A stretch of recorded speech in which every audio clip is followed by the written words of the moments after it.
My name is Dante Rossetti, and I am a welder. 3 days ago, I thought fixing a hospital generator would be easy money. I was wrong. By sunrise, Phoenix was gone, and I was trapped in a basement with those things hunting me. I survived the first night of the zombie outbreak using nothing but my welding torch and 20 years of metalwork experience. What I learned that night changed everything I thought I knew about survival. Before we start the video, let us know what country you are tuning in from in the comment section below. Perhaps we will make a story there. Let's begin. My name is Dante Rossetti, and I am a welder. 3 days ago, I thought fixing a hospital generator would be easy money. I was wrong. By sunrise, Phoenix was gone, and I was trapped in a basement with those things hunting me. I survived the first night of the zombie outbreak using nothing but my welding torch and 20 years of metalwork experience. What I learned that night changed everything I thought I knew about survival. The call came in at 11 p.m. on Tuesday, October 15th. I was sitting in my apartment watching some old movie when my phone rang. The voice on the other end belonged to Jerry Martinez, head of maintenance at Mercy General Hospital downtown. Jerry sounded stressed, which was unusual for him. He had always been the calm type, the kind of guy who could handle 3 emergencies at once without breaking a sweat. Jerry told me their regular maintenance guy had called in sick and they needed someone who could troubleshoot their backup generator system. The thing had been acting up for weeks, cutting out randomly and putting strain on the main power grid. With all the rolling blackouts Phoenix had been experiencing lately, they could not afford to have their backup systems fail. Jerry offered me double my usual rate if I could get there within the hour. Now, I have been welding for over 20 years. Started right out of high school working on cars in Detroit, before moving to Phoenix and landing a job at Boeing. Specialized in aerospace-grade welding and custom fabrication. After my divorce 3 years ago, I started taking side jobs to keep myself busy. Working with my hands had always been therapeutic for me. When everything else in life fell apart, I could always count on metal and fire to make sense. The drive to Mercy General took me through downtown Phoenix, and I noticed more emergency vehicles than usual. Ambulances, police cars, even a few fire trucks racing past with their lights flashing. The radio was playing the usual late-night talk shows, but every few minutes they would interrupt with traffic reports about road closures and accidents. Nothing too unusual for a Tuesday night in a big city, but something felt different. There was an urgency in the air that I could not quite put my finger on. When I pulled into the hospital parking garage, I saw more ambulances lined up at the emergency entrance than I had ever seen before. They were backed up like cars at a drive-through restaurant. Paramedics were wheeling patients in on stretchers, and I could hear shouting even from inside my truck. The emergency room windows were bright with activity, silhouettes of medical staff moving frantically behind the glass. The security guard at the main entrance looked like he had not slept in days. His name tag read Thompson, and he had that 1,000-yard stare that comes from seeing too much in too short a time. When I showed him my work order, he barely glanced at it before waving me through. He mentioned that they were hemorrhaging staff due to some kind of flu outbreak. Half the night crew had called in sick over the past week, and the remaining staff was pulling double shifts. Thompson walked me to the elevator that would take me down to the basement level where the generator room was located. As we waited for the elevator, I asked him about all the ambulance activity. He shook his head and said it had been like this for the past few days. Patients coming in with aggressive flu symptoms, but the symptoms were unlike anything the doctors had seen before. High fever, delirium, and in some cases violent behavior that required sedation. The elevator ride down to the basement was when I first noticed something was seriously wrong with the electrical systems. The lights flickered twice during the short descent, and when the doors opened, the hallway lighting was dim and uneven. Some sections were bright as day while others were barely lit at all. The backup lighting system had kicked in, casting everything in that sickly red glow that emergency lights always produce. The basement of Mercy General was a maze of corridors, storage rooms, and mechanical spaces. I had worked in the building before, but never in the basement level. Thompson led me through several turns, past rooms filled with medical supplies, laundry equipment, and other hospital infrastructure. The generator room was located at the far end of the basement, past the Shoda, maintenance workshops, and storage areas. The generator room itself was larger than I had expected. 3 massive diesel generators dominated the space, each one capable of powering a significant portion of the hospital. The control panel showed that all 3 units were running, but the electrical load readings were off the charts. Whatever was drawing power upstairs was putting these machines under tremendous strain. Thompson left me with the work order and told me to call security. When I was finished, he seemed eager to get back upstairs, muttering something about needing to help with crowd control in the emergency room. As his footsteps faded down the corridor, I was left alone with the steady rumble of the generators and the antiseptic smell that permeates every hospital basement. I set up my toolbox and started running diagnostics on the electrical systems.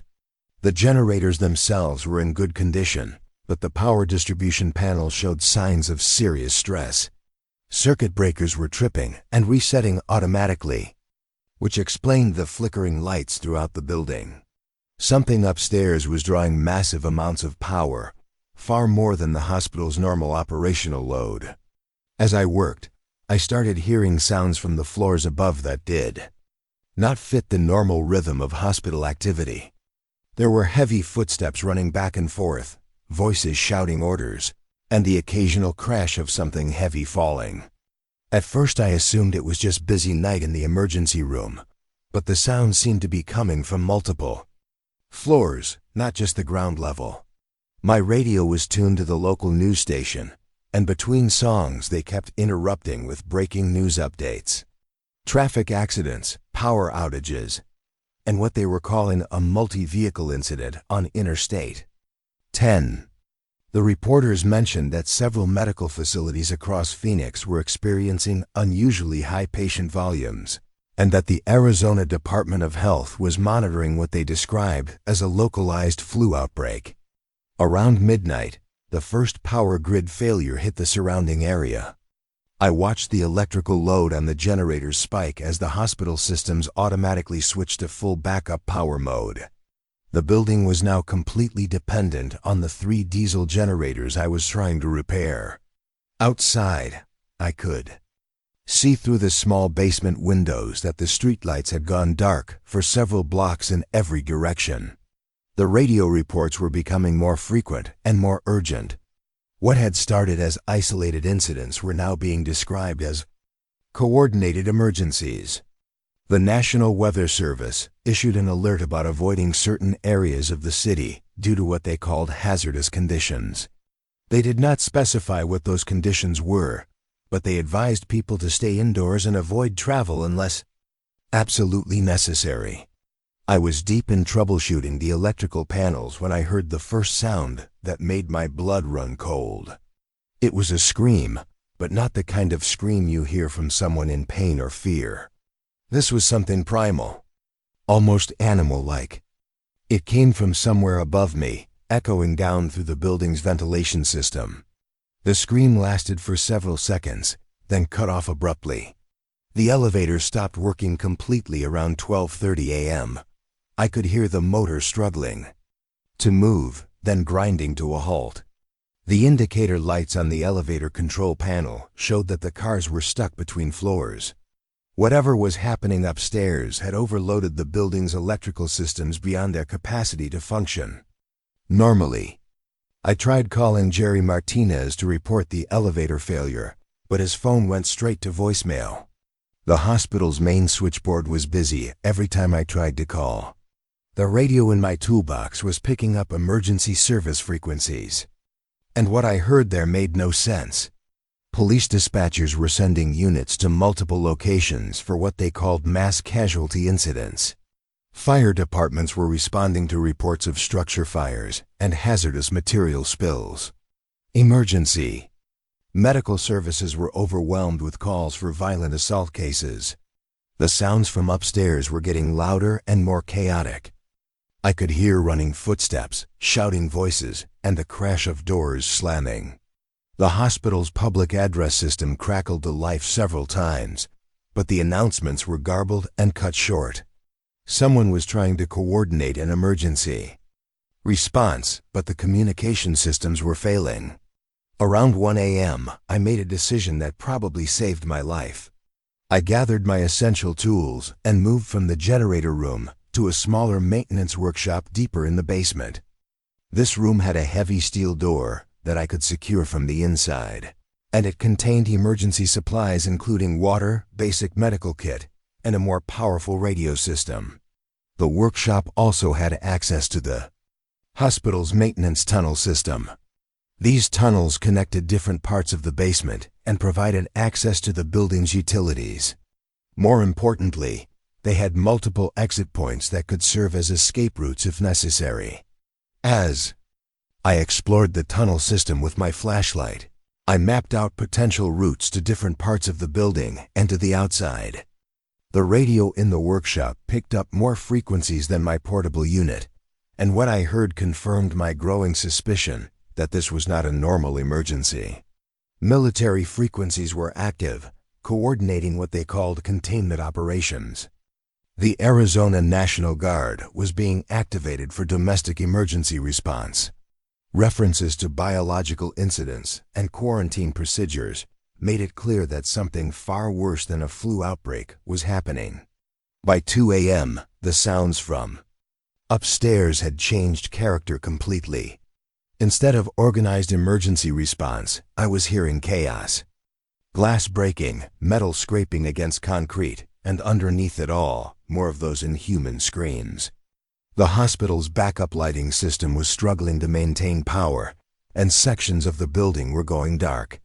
I tried to reach the outside world through the radio, scanning frequencies for news updates or emergency broadcasts. What I found painted a picture of a city in collapse.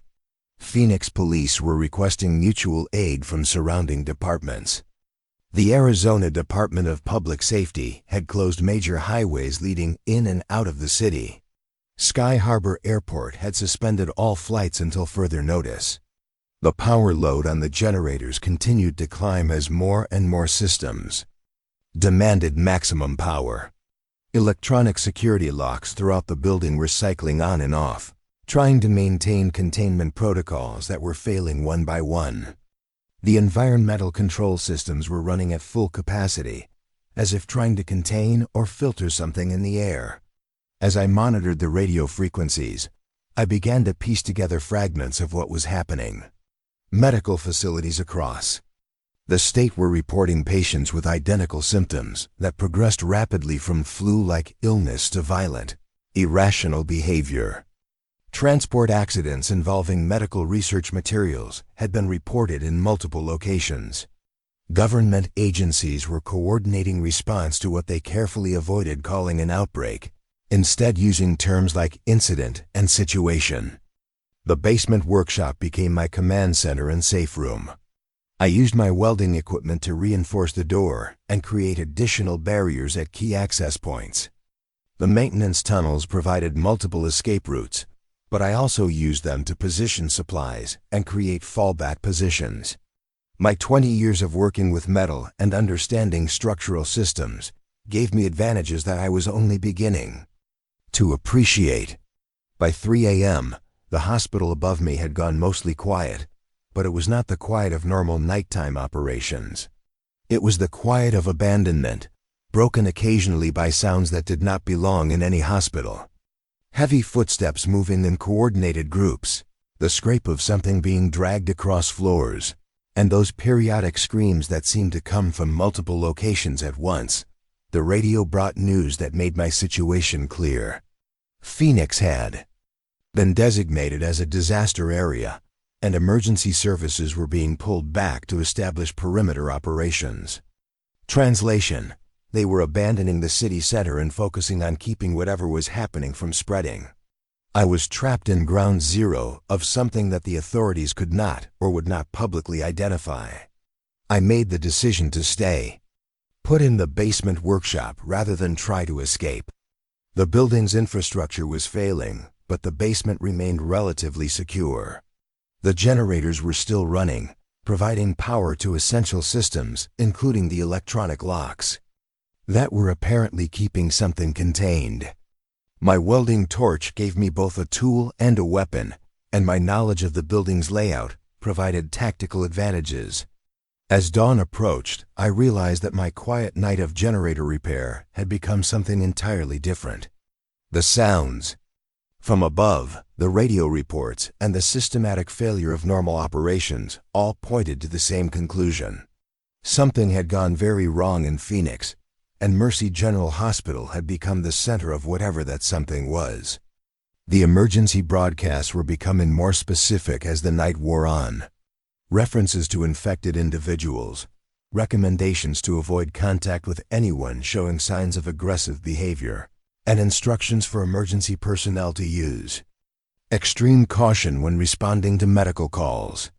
The word zombie was never used, but the descriptions painted a clear picture of people who were no longer acting human. I spent the remaining hours before dawn preparing for whatever was coming. Using my welding equipment, I created additional barriers and secured alternative routes through the maintenance tunnel system. The workshop became a fortress, equipped with tools that could serve as weapons and supplies that could sustain me for several days if necessary. The radio continued to broadcast emergency information, but the tone was shifting from response coordination to damage control.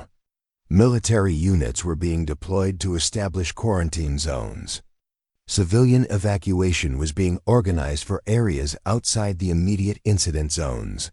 Phoenix was being written off as lost, at least temporarily. As the first hints of daylight began to filter through the small basement windows, I prepared myself for what the morning might bring. The generators were still running, but fuel supplies were limited. The electronic security systems were holding, but showing signs of stress. Most importantly, I was no longer thinking of this as a temporary emergency that would be resolved by morning. The night had taught me that my survival depended on skills I had developed over 20 years of working with metal, fire, and industrial systems. The basement of Mercy General Hospital had become my battlefield, and the tools of my trade had become weapons of survival. What I did not yet know was that the first night was only the beginning, and that everything I had learned about staying alive in that basement would be tested in ways I could never have imagined. When the sun finally came up on October 16th, I expected to feel some kind of relief. I had survived whatever nightmare had taken over Mercy General Hospital during the night, and daylight was supposed to bring rescue teams and answers. Instead, what I saw through those small basement windows made my stomach drop. The parking lot was filled with abandoned cars, their doors left open like people had fled in panic. Emergency vehicles sat empty with their lights still flashing, slowly draining their batteries. Most disturbing of all, there were no people anywhere in sight. The first thing I did that morning was try to make contact with the outside world through the workshop radio.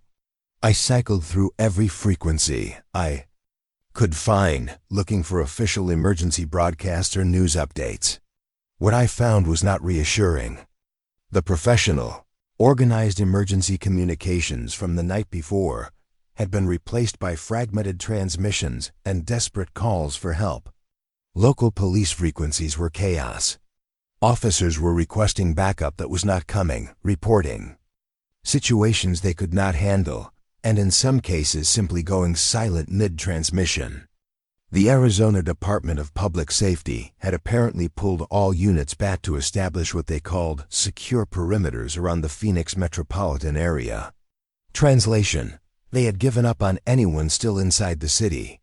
The radio picked up civilian communications too, and those were even more disturbing.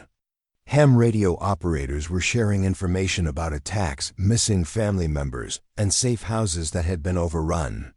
People were describing encounters with individuals who looked human but acted like predatory animals.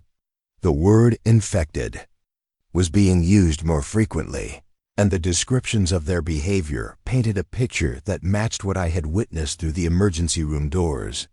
I spent the morning hours trying to piece together what had actually happened.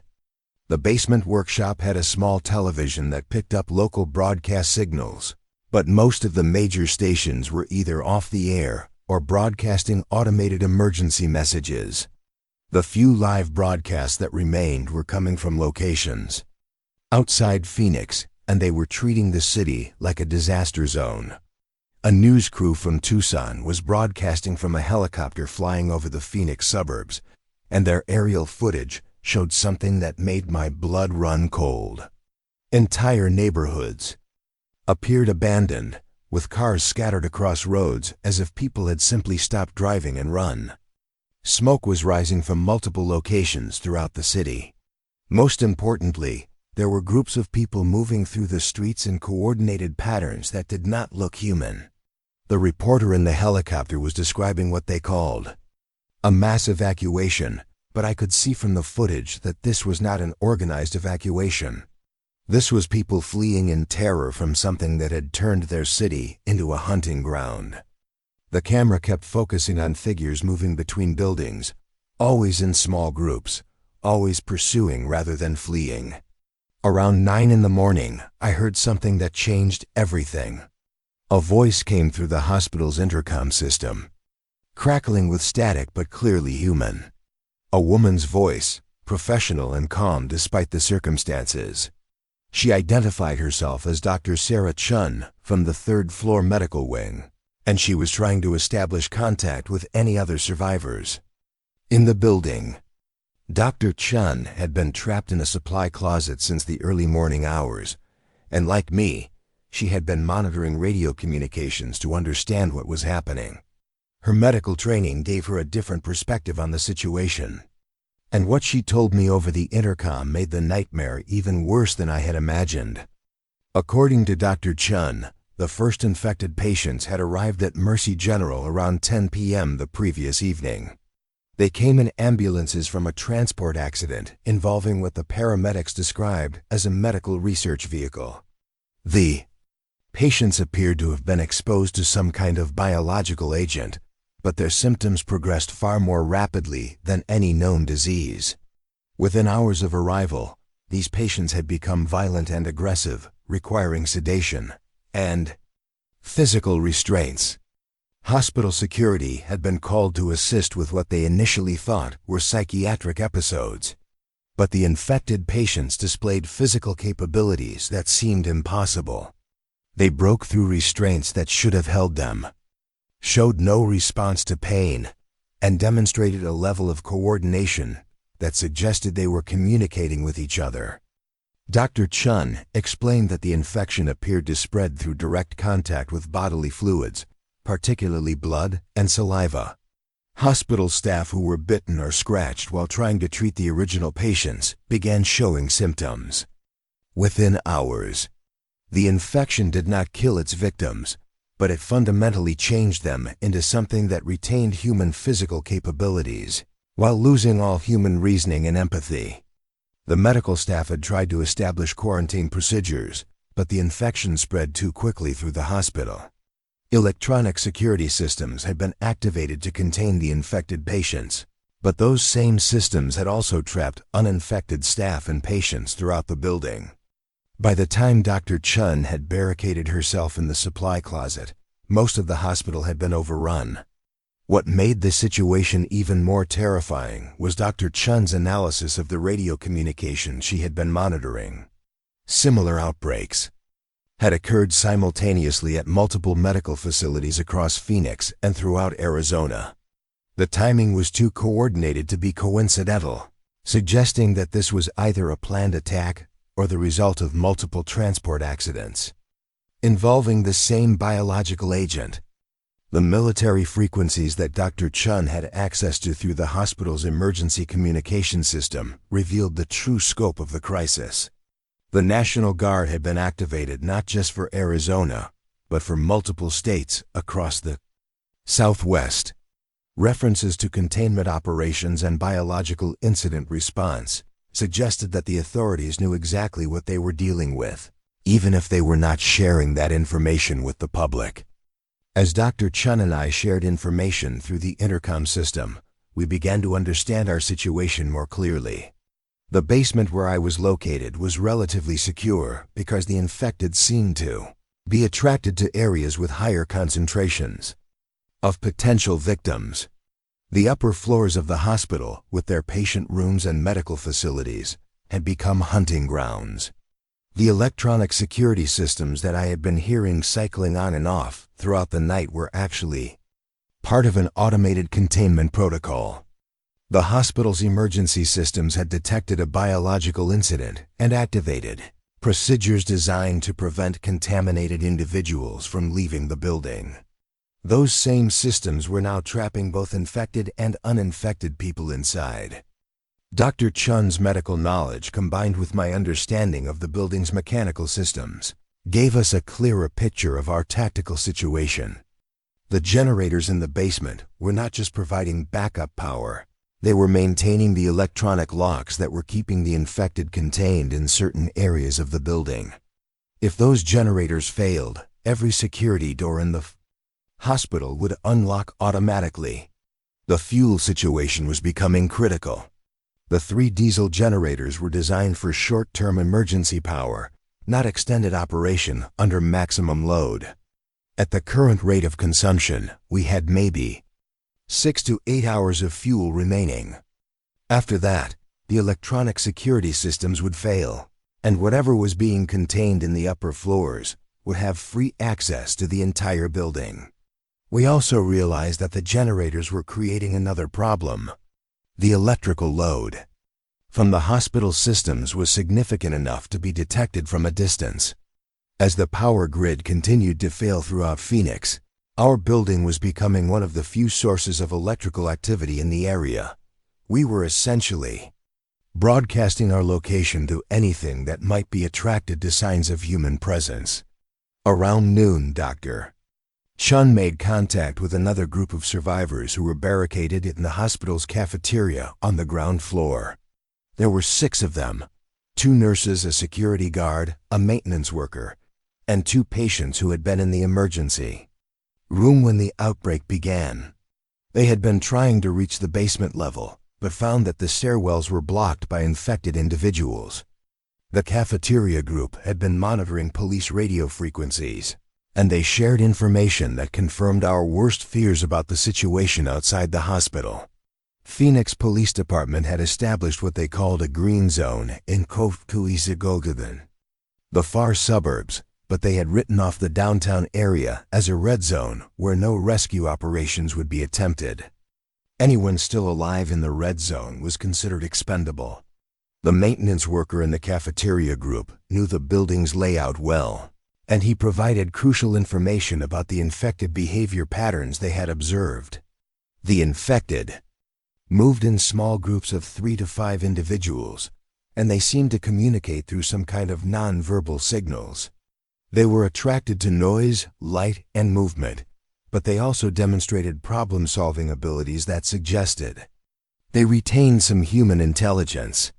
Most disturbingly, the infected appeared to be learning and adapting their tactics. Early in the outbreak, they had been easy to avoid by simply staying quiet and hidden. But as the hours passed, they began searching more systematically and working together to overcome barriers. They had learned to open doors, climb stairs, and even use simple tools to break through obstacles. The security guard in the cafeteria group reported that he had observed infected individuals using key cards to access secured areas. They were taking these cards from victims and somehow understanding how to use them. This meant that no electronic security system in the building could be considered permanently secure. As the afternoon wore on, Our communication network expanded to include other small groups of survivors scattered throughout the hospital. A pediatric nurse was barricaded in a medication storage room on the second floor. 2 doctors were trapped in an operating room on the 4th floor. A janitor had secured himself in a utility closet near the main entrance. Each group shared information about the infected behavior they had witnessed, and a pattern began to emerge.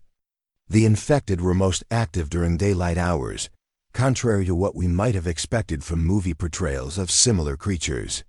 They moved through the building in systematic sweeps, searching every room and corridor. They were drawn to areas where they detected signs of human presence, but they also seemed to be following some kind of territorial behavior. The janitor near the main entrance provided particularly valuable intelligence. He had a clear view of the hospital's main lobby and the emergency room entrance, and he reported that new infected individuals were entering the building throughout the day. They were coming from the surrounding streets and neighborhoods, drawn by the electrical activity from our generators. This information forced us to confront a terrible reality. Even if we could survive the infected already in the building, more were arriving constantly. The hospital was becoming a collection point for every infected individual in the surrounding area. Our electrical systems were acting like a beacon, calling them to our location. Dr. Chun and I began discussing options for dealing with the generator situation. We could attempt a controlled shutdown that would eliminate the electrical signature, attracting more infected, but that would also disable all the security systems keeping the existing infected contained. Alternatively, we could try to reduce the electrical load by shutting down non-essential systems, but that would require accessing electrical panels throughout the building. The fuel situation added urgency to every decision we made. With perhaps 4 hours of generator operation remaining, we had to choose between maintaining our current defensive position or attempting some kind of action while we still had power. The longer we waited, the fewer options we would have. The radio communications we were monitoring painted an increasingly grim picture of the situation beyond the hospital. Amateur radio operators reported that the infected outbreak had spread far beyond Phoenix. Cities throughout Arizona, New Mexico, and parts of California were reporting similar incidents. The federal government had apparently activated emergency protocols that treated the entire Southwest as a contaminated zone. Military communications referenced something called Operation Lazarus, which appeared to be a containment strategy that involved sealing off affected areas and preventing the spread of infection to unaffected regions. References to sterilization procedures and acceptable losses made it clear that the government was prepared to sacrifice infected areas to protect the rest of the country. For those of us trapped in Phoenix, this meant that no rescue was coming. We were inside a zone that had been written off as lost. Any survival would depend entirely on our own resources and abilities. The skills that had brought me to the hospital basement, my knowledge of welding and mechanical systems, were no longer just my profession. They had become the tools that would determine whether I lived or died. As the afternoon progressed, we began planning for what would happen when the generators finally ran out of fuel.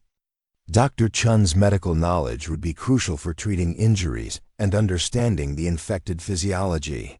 My welding equipment could create barriers and weapons. The other survivors throughout the building had their own skills and resources that could contribute to our survival. But first, we had to survive the next few hours. The infected were becoming more active as they continued to arrive at the hospital. The security systems were showing signs of strain as they cycled through containment protocols designed for short-term emergencies, not extended siege conditions. Most critically, the fuel gauges on the generators were approaching the point where we would have to make irreversible decisions about our survival strategy. The communication system we had established through the hospital's intercom allowed us to coordinate information and planning, but it also carried the voices of people who were facing the same impossible situation I was confronting. We were all Ordinary people with ordinary jobs who had been thrust into an extraordinary survival situation. The welding skills that had seemed so routine just 24 hours earlier were now the difference between life and death. As evening approached, bringing with it the prospect of our second night in the hospital, I realized that everything I thought I knew about survival was about to be tested in ways I had never imagined. The basement workshop that had seemed like a secure refuge was about to become the center of a battle that would determine not just my survival, but the survival of everyone who was depending on the skills I had developed over 20 years of working with metal and fire. The second evening began with what sounded like a coordinated attack on our defenses. Around 6 o'clock, as the sun was setting behind the Phoenix skyline, every survivor group in the hospital started reporting increased infected activity. It was not random wandering anymore. The infected were moving with purpose, testing barriers, probing weaknesses, and working together in ways that made my skin crawl. Dr. Chun's voice crackled through the intercom system with urgency I had not heard before. The infected had found her supply closet on the 3rd floor and were systematically trying different methods to break through her barricade. They were not just clawing at the door like mindless animals. They were examining the hinges, testing the door frame, and even attempting to remove the door handle with tools they had found in the corridor. The cafeteria group reported similar coordinated behavior. The infected were no longer just attracted to noise and movement. They were conducting what could only be described as reconnaissance missions, mapping the building's layout and identifying the locations of survivor groups. The security guard with that group, a man named Rodriguez, had been observing them through the cafeteria's serving window, and what he described chilled me to the bone. Rodriguez said the infected were leaving markers at locations where they detected human presence. They would scratch symbols into door frames or arrange objects in specific patterns that other infected groups seemed to understand. These markers were not random. They were deliberate communications that allowed the infected to coordinate their activities across different areas of the building. The pediatric nurse on the 2nd floor, who had identified herself as Maria Santos, reported that infected groups were now moving in shifts. One group would probe her defenses for a period of time, then withdraw and be replaced by a fresh group. This rotation system meant that the infected were not getting tired or losing interest. They were maintaining constant pressure on every survivor position while conserving their own energy. What made this coordinated behavior even more terrifying was that it suggested the infected retained not just individual intelligence, but collective problem-solving abilities. They were operating as a cohesive unit with shared objectives and tactical planning. This was not the mindless zombie behavior from movies and television. These were predators who had learned to hunt cooperatively. My position in the basement workshop was becoming increasingly precarious. The infected had discovered the maintenance tunnel system that I had been using for movement and supply positioning. They were sending small groups through the tunnels to map the entire basement level. I could hear them moving through the ventilation system, testing access points, and communicating with each other through sounds that were barely human. The fuel situation had reached critical levels. The 3 diesel generators were running on fumes, and I estimated we had less than 2 hours of power remaining. The electrical load readings showed that the hospital systems were drawing maximum power to maintain the security protocols that were keeping the infected contained in certain areas. When that power failed, every electronic lock in the building would automatically release. Dr. Chun and I had been working through the intercom system to develop a survival plan for when the power failed. Her medical knowledge, combined with my understanding of the building's mechanical systems, had identified several potential strategies, but none of them offered good odds of survival. We were facing a choice between equally dangerous alternatives. The first option was to attempt a controlled shutdown of the generators before they ran out of fuel completely. This would allow me to preserve some diesel for emergency use while shutting down the electrical systems in a way that might prevent the infected from immediately realizing that the security barriers had failed. However, this strategy required me to move through the basement to access the generator control panels, exposing myself to the infected groups that were already exploring the tunnel system. The second option was to let the generators run until they failed completely, then use the chaos and confusion that would follow to attempt an escape from the building. The advantage of this approach was that the infected would be dealing with sudden darkness and system failures throughout the hospital, which might create opportunities for movement. The disadvantage was that we would be operating in the same darkness without the benefit of preparation. The third option was the most dangerous but potentially most effective. We could attempt to create a diversion that would draw the infected away from key areas of the building, allowing the stronger survivor groups to consolidate and establish a more defensible position. This would require someone to deliberately attract the infected to a specific location, essentially volunteering for a suicide mission to give the others a chance. As we discussed these options over the intercom, it became clear that my position in the basement gave me both the greatest advantages and the heaviest responsibilities. I had access to the building's power systems, the most effective tools for creating barriers and weapons, and the best understanding of the hospital's mechanical infrastructure. I also had the welding torch, which had proven to be an effective weapon against the infected during my earlier encounters. The janitor near the main entrance, who had introduced himself as Carlos Mendez, provided intelligence that changed our tactical thinking completely. He reported that the infected entering the hospital from outside were not randomly wandering in. They were being directed by infected individuals who appeared to be functioning as leaders or coordinators. These leader-infected were showing higher levels of intelligence and were organizing the others into hunting groups. Carlos described watching one of these leader-infected position groups at strategic locations throughout the main lobby, creating what looked like a coordinated ambush formation. They were not just reacting to the presence of survivors anymore. They were anticipating our movements and preparing traps. This level of tactical planning suggested that the infection had not just preserved human intelligence, but had enhanced it in ways that made the infected incredibly dangerous opponents. The two doctors trapped in the operating room on the 4th floor contributed medical insights that made our situation even more dire. Dr. Patricia Williams and Dr. James Park had been monitoring the infected behavior from their elevated position, and they had observed something that explained the increasing coordination and intelligence. The infected were not just individual threats anymore. They appeared to be developing a collective consciousness or shared intelligence network. Groups of infected would gather periodically in large open areas, stand motionless for extended periods, and then disperse with new knowledge and coordinated objectives.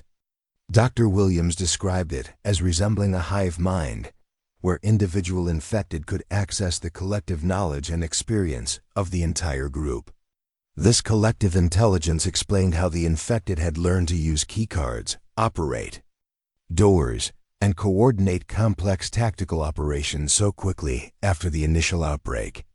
They were not learning as individuals, but as a connected network that could instantly share new information and successful strategies. Every encounter with survivors was adding to their collective knowledge base, making them more effective predators. The implications of this collective intelligence were staggering. It meant that every time we successfully defended against an infected attack, we were inadvertently teaching them how to overcome our defenses. Our survival strategies were being observed, analyzed, and shared throughout the infected network. They were learning from our successes and preparing countermeasures. As the generators continued to consume the last of our fuel reserves, I made the decision to begin implementing the controlled shutdown strategy. This would require me to leave the relative safety of the workshop and move through the basement to access the generator control systems. I would need to shut down non-essential electrical loads while maintaining power to critical security systems for as long as possible. The welding torch became my primary tool for creating mobile barriers as I moved through the basement. I could quickly seal doors and passages behind me, creating temporary obstacles that would delay the infected while I worked on the electrical systems. The acetylene and oxygen tanks gave me enough fuel to maintain the torch for several hours of continuous operation. Moving through the basement with the infected actively hunting for me was unlike anything I had ever experienced. The maintenance.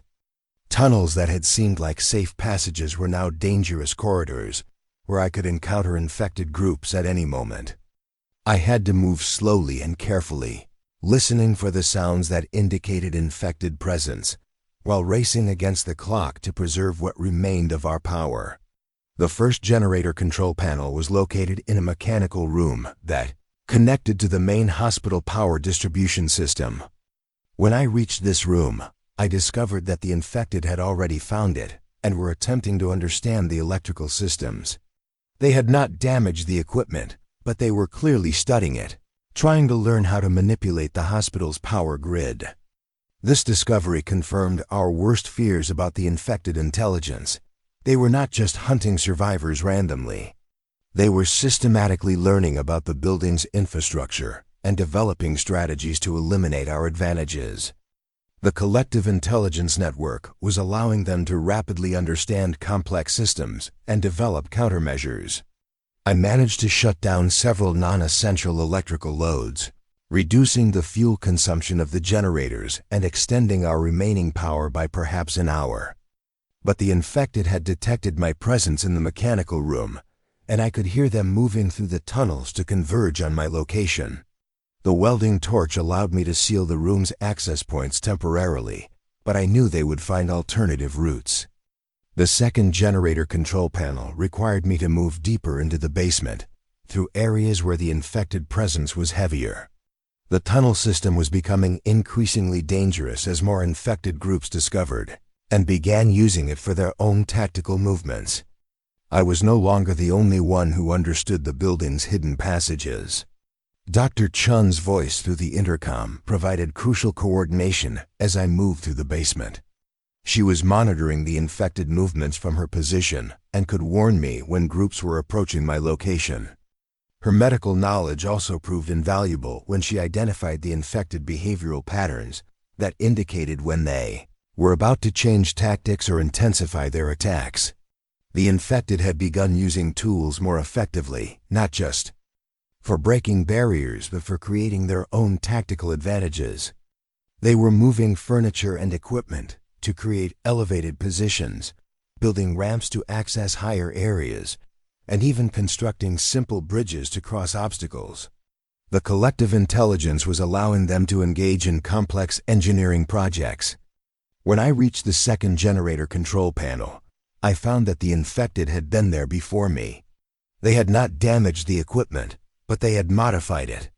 Wires had been rerouted, connections had been altered, and control settings had been changed. The infected were not just learning to use our systems.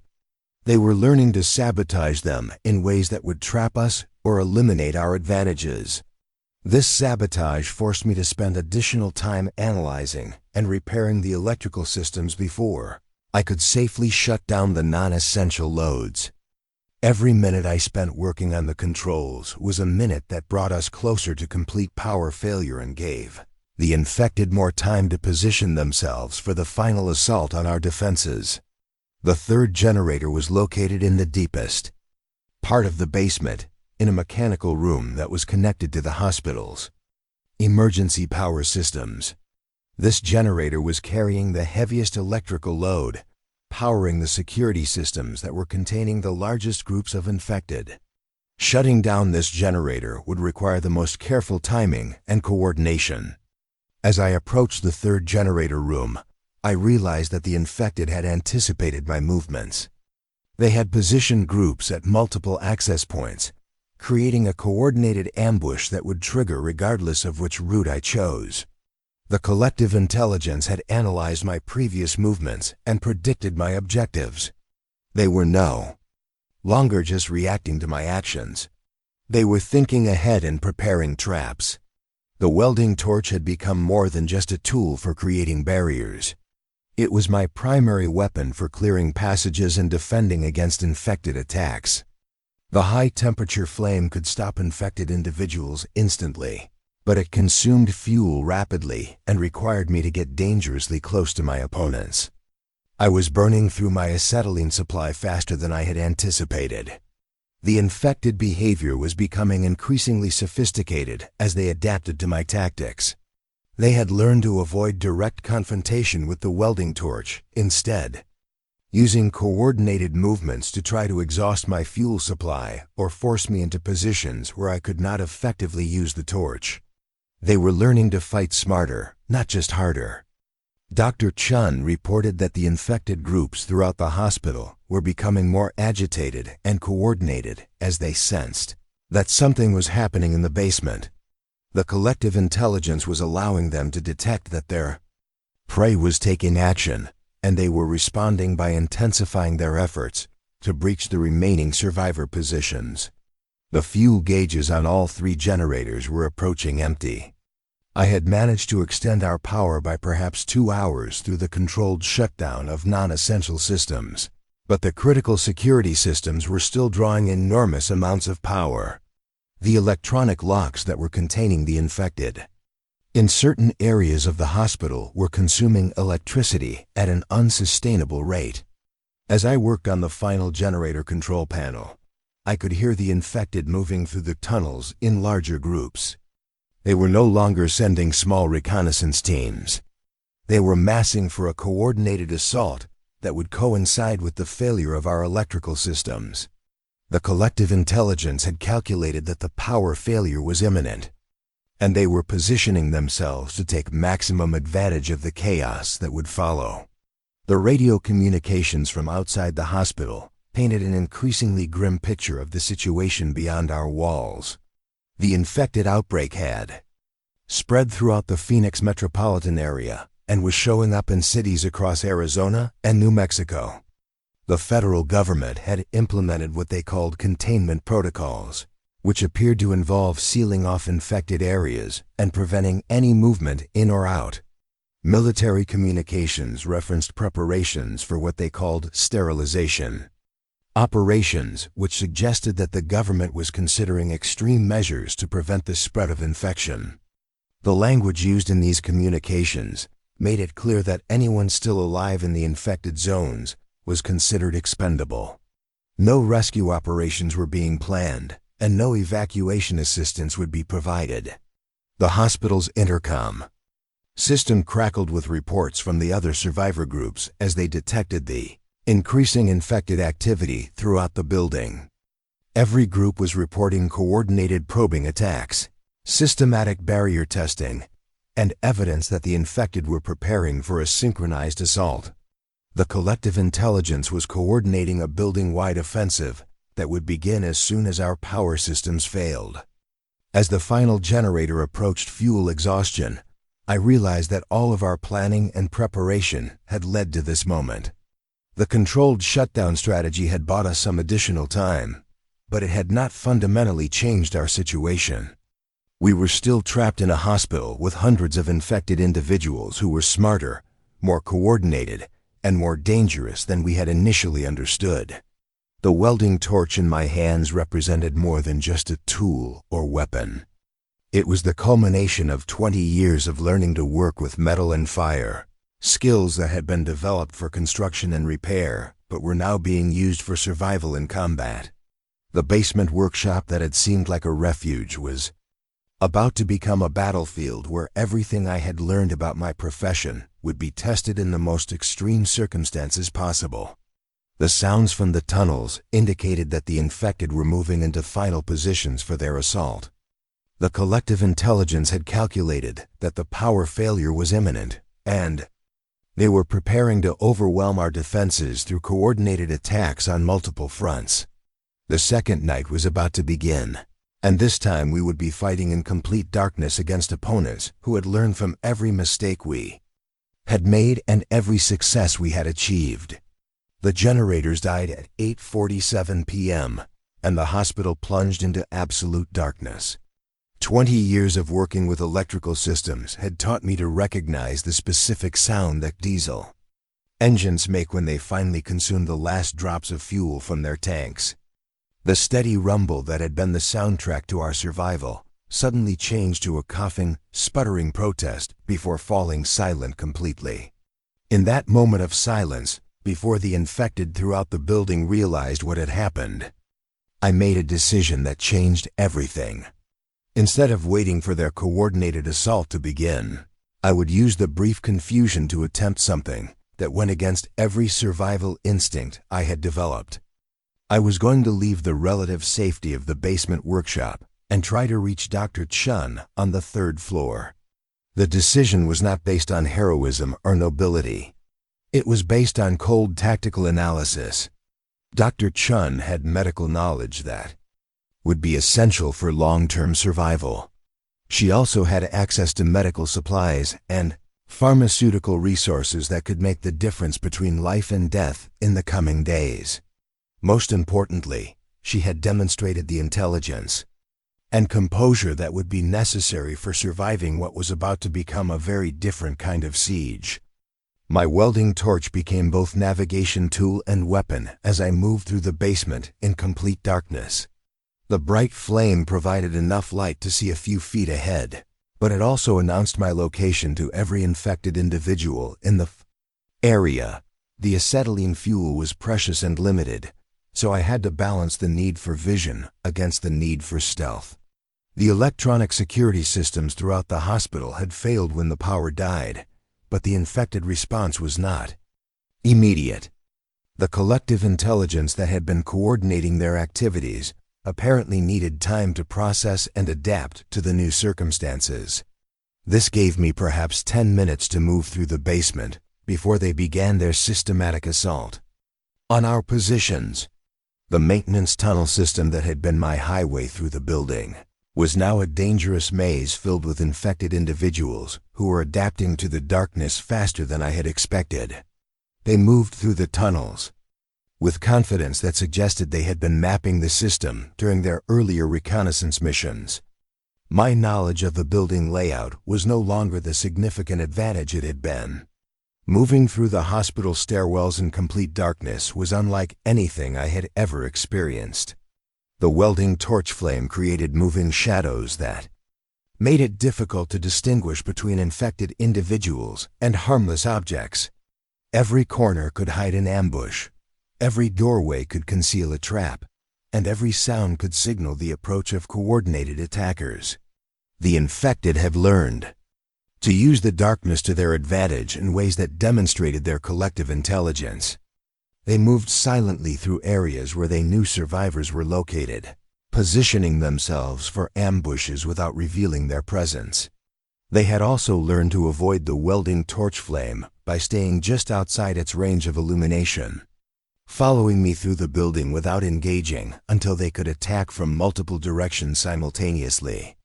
Dr. Chun's voice no longer came through the intercom system, which had failed with the rest of the electrical infrastructure.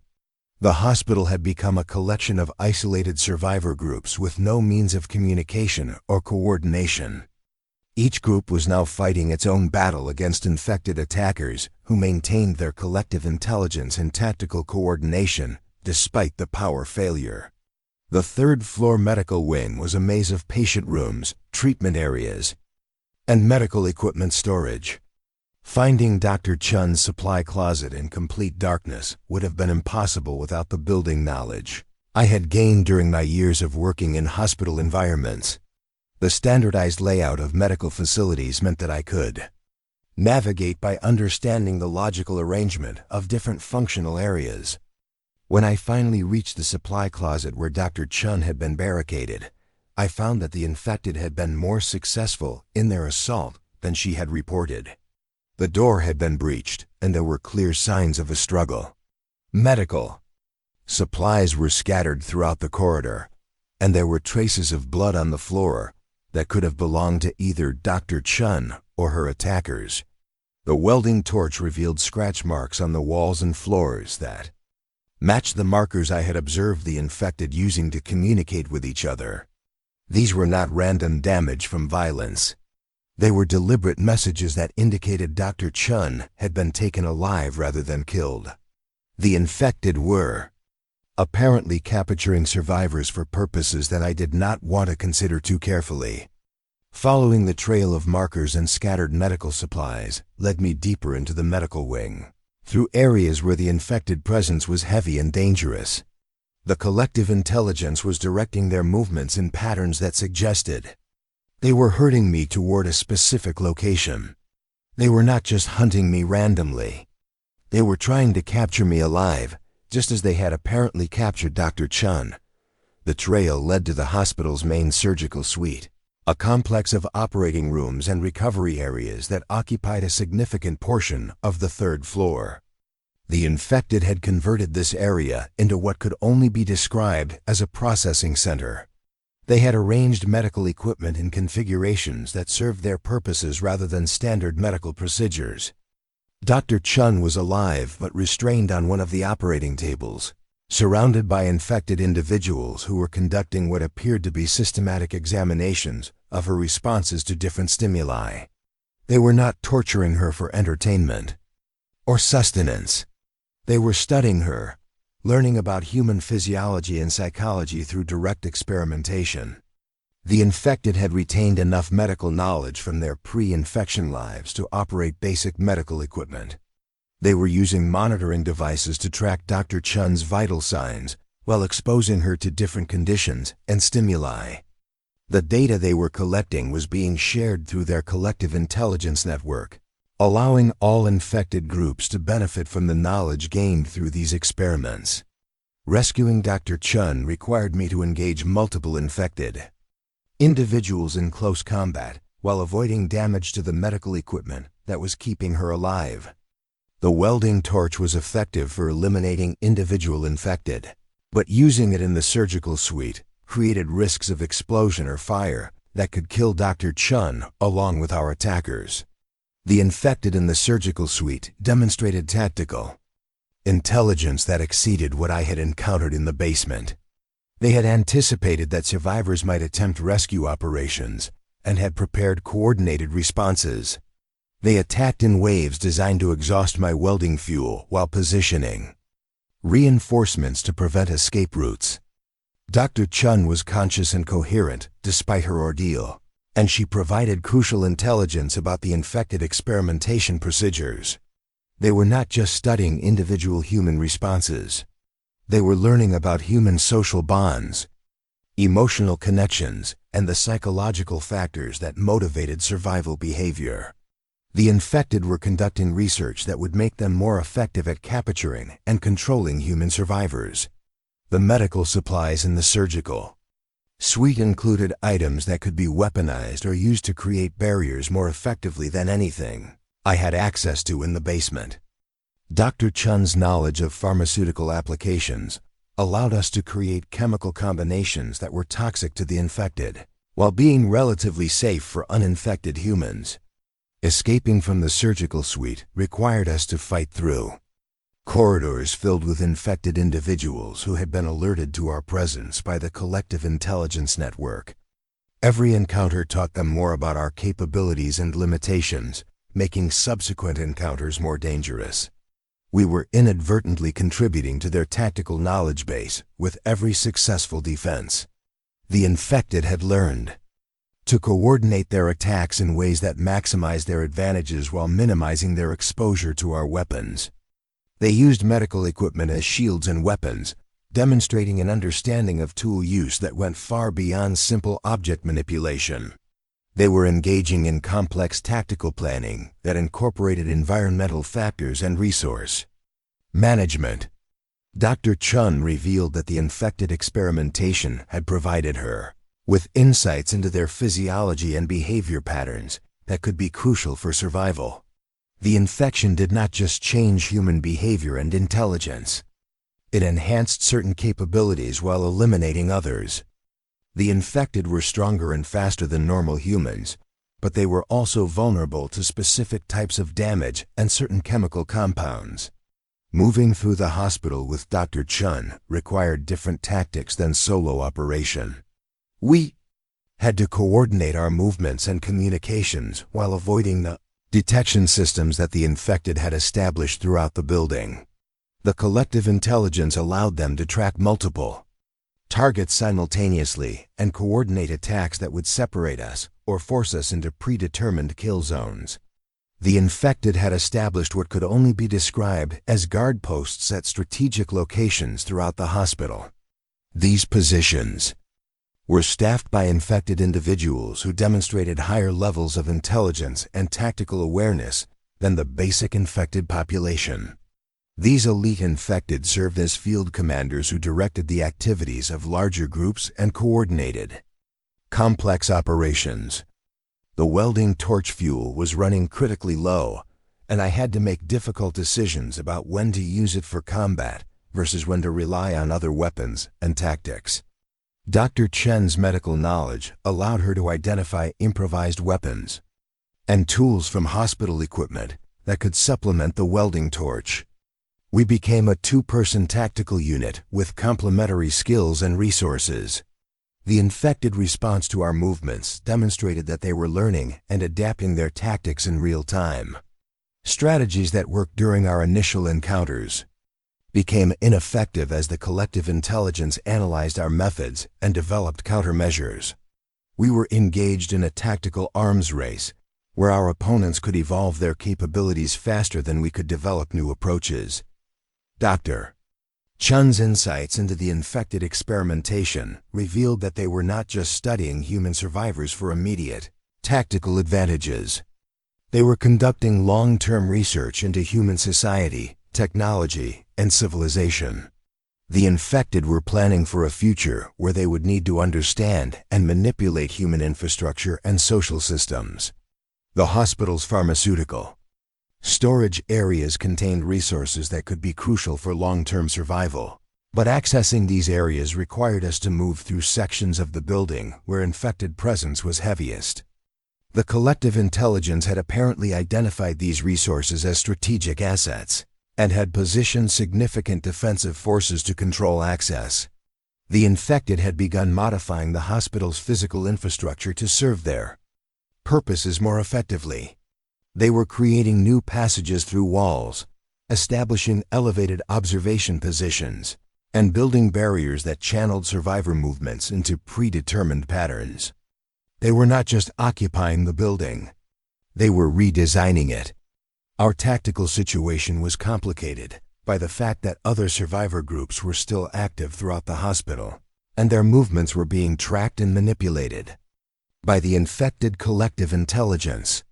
Every survivor action was providing data that helped the infected understand human behavior and develop more effective countermeasures. The basement workshop that had been my refuge was no longer secure. The infected had systematically compromised every defensive position one had established, using knowledge gained from observing my earlier activities. The tools and supplies I had cached throughout the basement were now being used by the infected for their own tactical purposes. Dr. Chun's medical expertise proved crucial when we encountered other survivors who had been injured during infected attacks. The wounds inflicted by the infected were not random violence. They were precise injuries designed to incapacitate without killing, suggesting that the infected preferred to capture rather than eliminate potential research subjects. The infected had established what appeared to be communication networks that extended beyond the hospital building. They were coordinating with infected groups in other locations, sharing tactical intelligence and coordinating activities across a much larger area than we had initially understood. Our survival was part of a much larger conflict.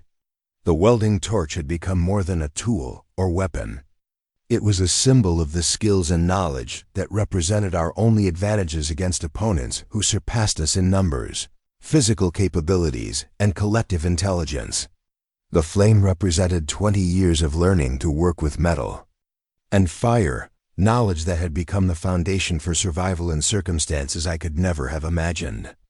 As we moved through the hospital in complete darkness, fighting running battles against opponents who learned from every encounter, I realized that everything I had thought I understood about survival was being tested in the most extreme circumstances possible. The infected were not just predators. They were researchers, tacticians, and strategists who were using us as unwilling participants in their efforts to understand and ultimately dominate human civilization. The second night was far from over, and we had already learned that darkness did not provide the protection we had hoped for. The infected were more dangerous in darkness than they had been in daylight, and their collective intelligence allowed them to coordinate activities that would have been impossible for individual opponents. We were fighting for more than just our immediate survival. We were fighting to prevent our knowledge and capabilities from being absorbed into a collective intelligence that was becoming more dangerous with every encounter. The first faint light of dawn began filtering through the hospital windows around 5:30 a.m., but instead of bringing relief, it revealed the true scope of what we were facing. During the night, the infected had not just been hunting survivors. They had been transforming the entire hospital into something that served their collective purposes. What I saw in that gray morning light changed my understanding of what we were dealing with completely. Dr. Chun and I had managed to establish a temporary defensive position in the hospital's central pharmacy, using her medical knowledge to create chemical barriers that the infected seemed reluctant to cross. The pharmaceutical resources gave U.S. access to compounds that could be weaponized or used to create obstacles more effective than anything I had been able to construct with welding equipment alone. The view from the pharmacy windows showed us that the infected presence extended far beyond the hospital building. The surrounding streets were filled with infected individuals who moved in coordinated patterns that suggested city-wide organization.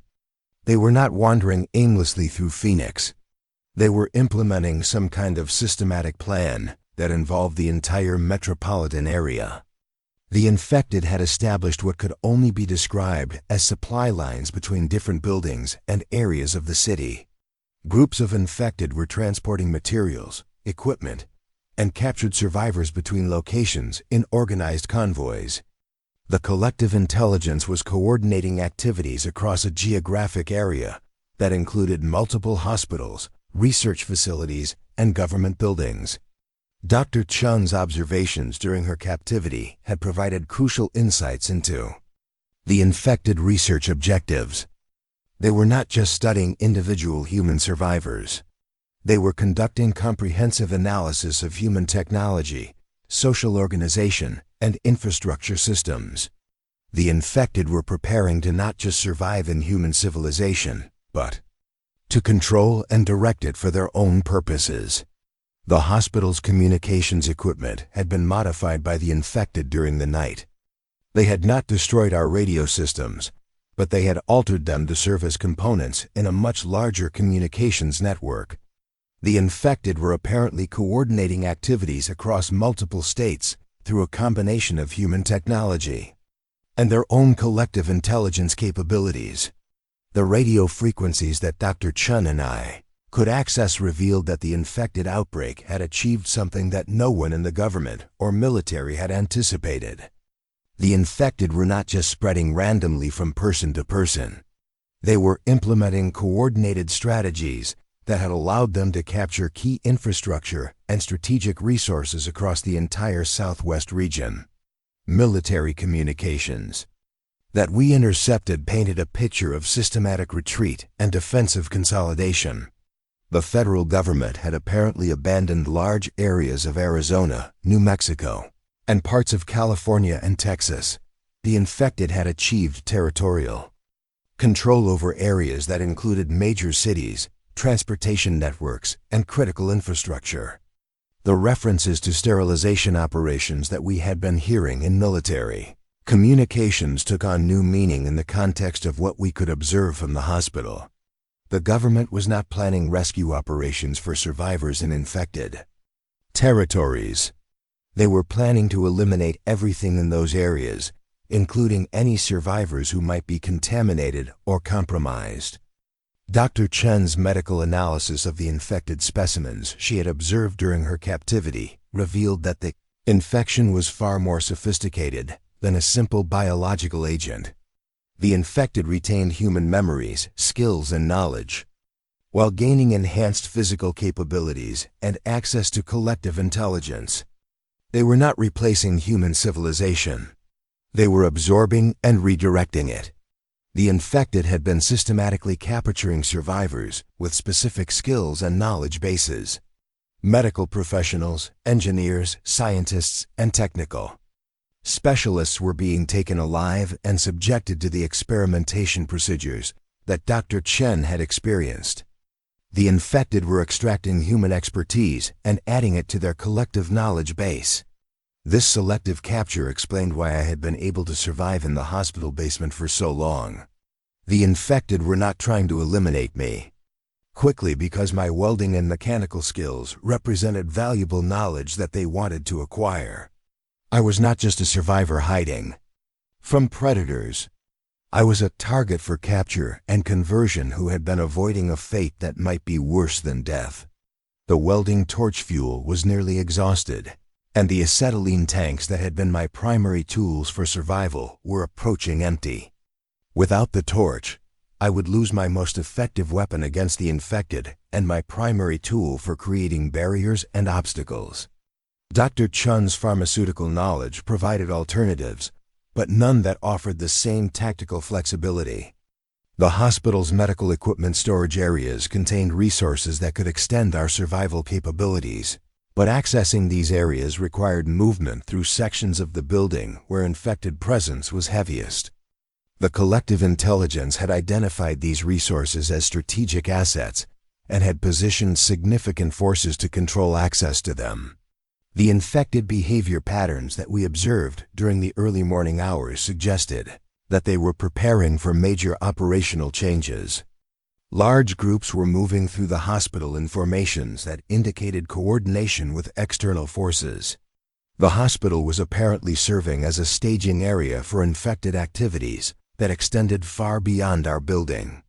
Dr. Chun's knowledge of the hospital's layout and medical systems provided crucial intelligence about areas that might offer temporary refuge or resources for extended survival.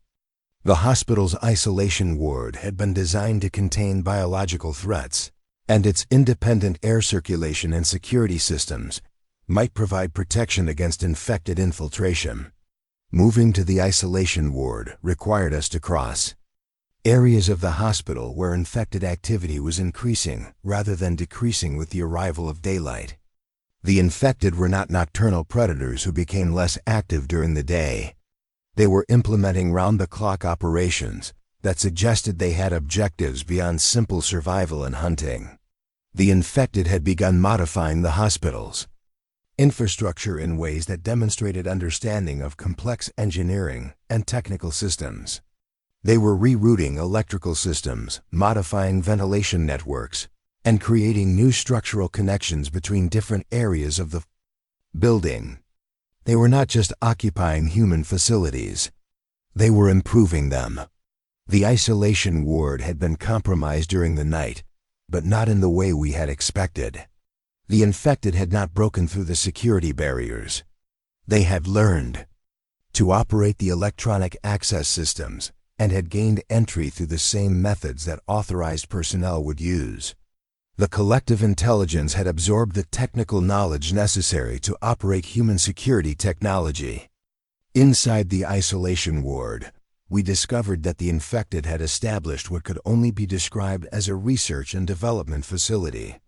They had arranged medical equipment in configurations that served purposes related to their experimentation with captured survivors. They were not just studying human physiology. They were developing techniques for more efficient conversion and control. The infected research activities included detailed analysis of human social bonds, emotional responses, and psychological factors that influenced behavior and decision-making. They were learning how to manipulate human survivors more effectively by understanding the mental and emotional systems that governed human actions. The collective intelligence was developing expertise in human psychology. Dr. Chun's medical expertise allowed her to understand the infected research procedures in ways that revealed their long-term objectives. The infected were not planning to simply eliminate human civilization.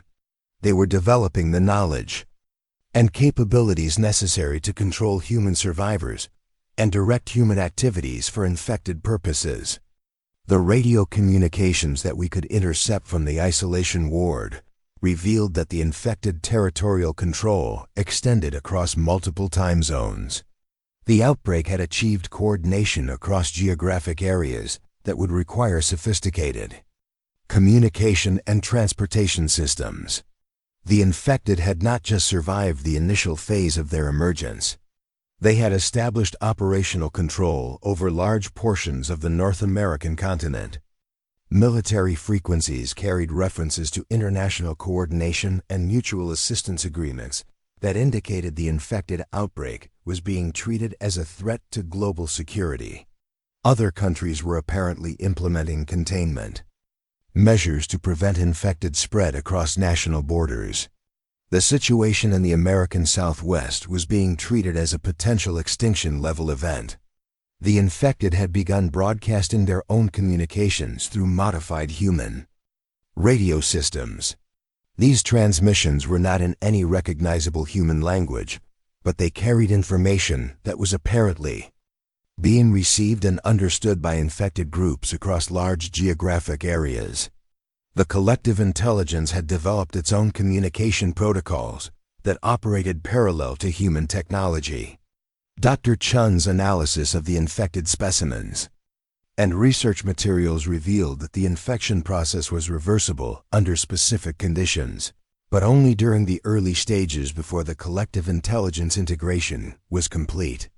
Survivors who had been captured recently could potentially be recovered, but those who had been integrated into the collective intelligence for extended periods were permanently changed.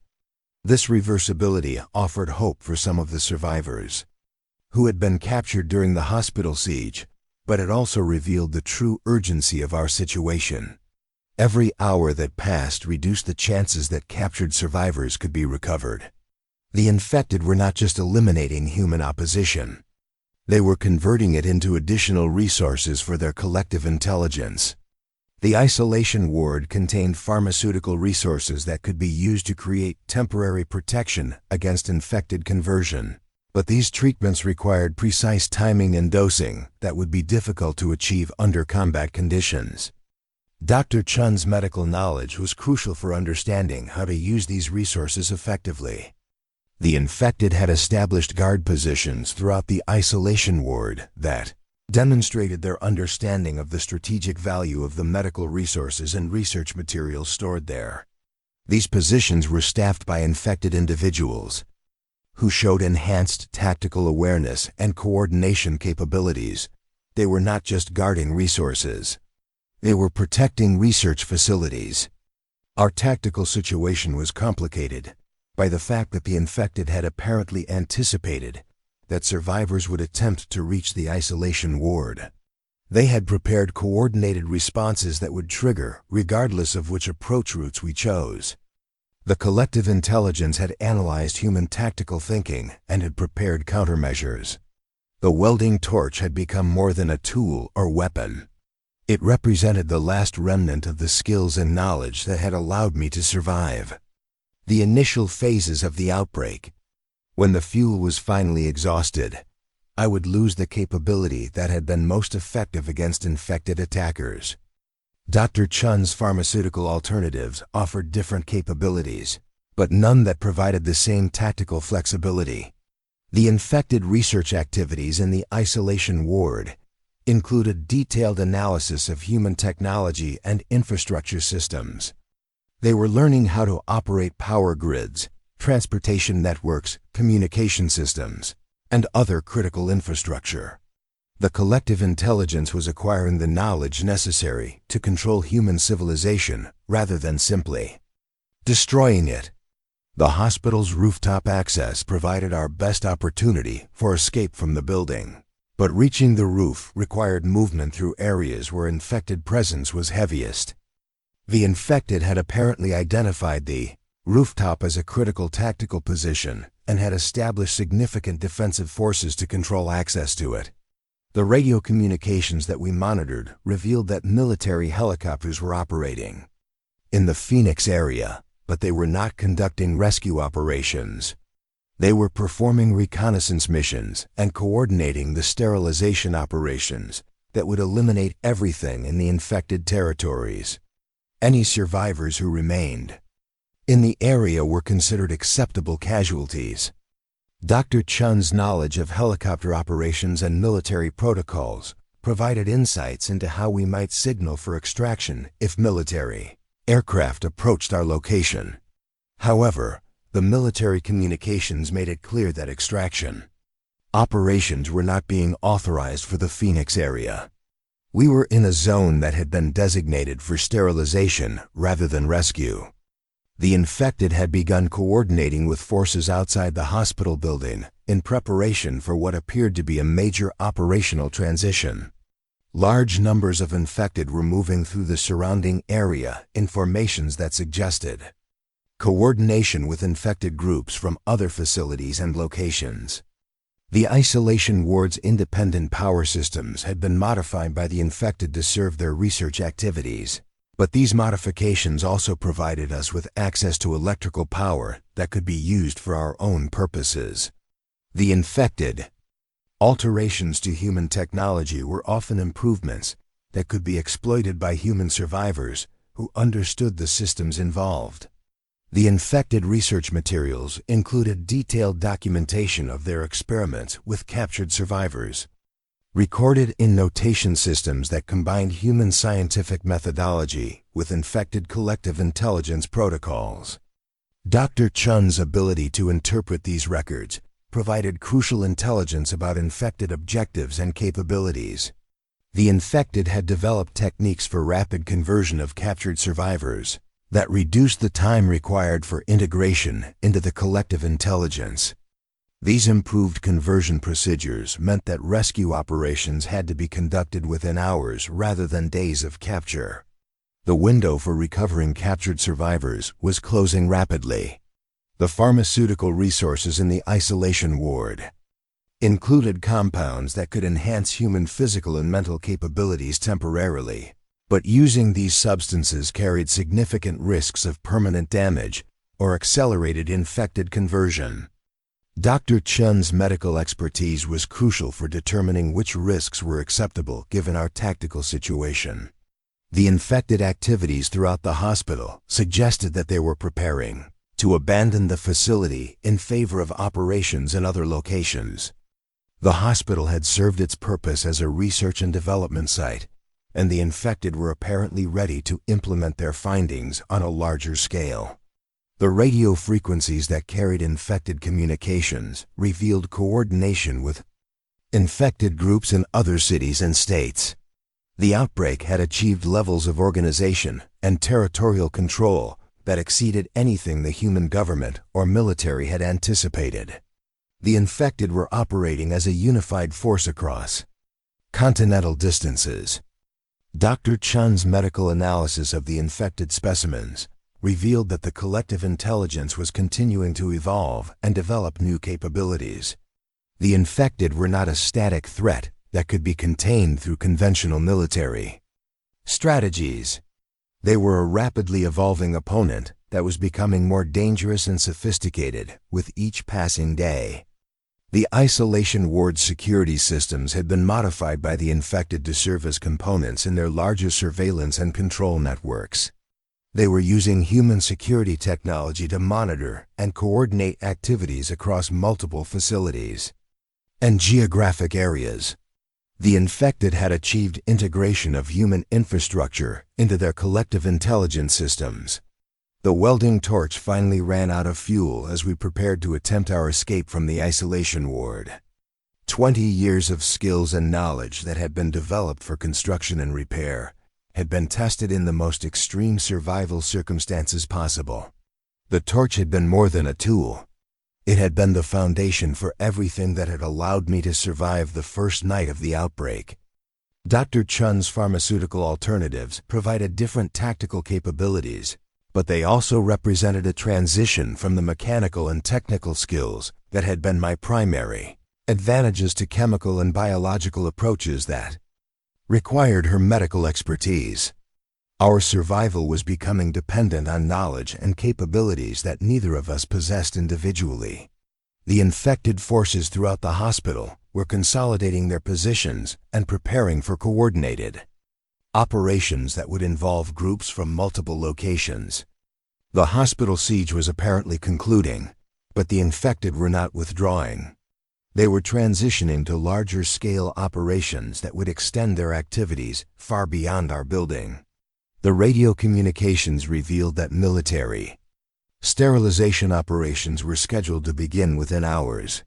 The federal government had apparently decided that the infected territorial control could not be reversed through conventional military action. They were preparing to eliminate everything in the infected areas, including any infrastructure or resources that the infected might use for further expansion.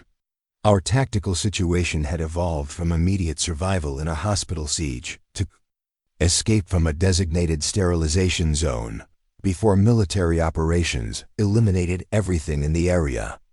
The infected were no longer our only threat.